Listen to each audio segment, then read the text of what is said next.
I'm here with Patrick right now. We've played 7 holes. We're walking down the 8th. The group's feeling great. We're looking really good today. All I'm gonna say, I'm not trying to start anything. If I'm Team Canada, I'd be shivering a little bit. Team Canada put on notice, and we've only seen the front 9.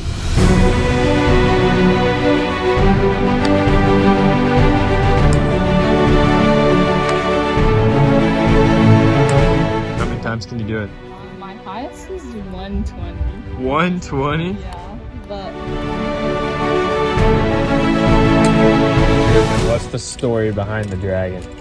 So basically, for our high school state championship, we all decided we were going to get animals. So my choice was my dragon, and I named him Draco. What's that? Nice 3-putt, USA. Nice 3-putt. What are we doing with it? Putting it in the cup. Gonna leave it in the hole for Team the Canada, a little warning. for the Canadians coming in behind us, I guess. We're gonna leave them with a little surprise.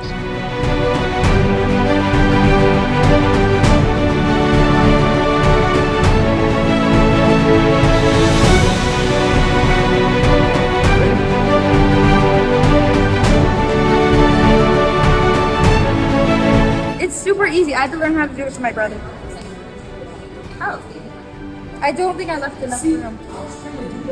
But it wouldn't go through the thingy.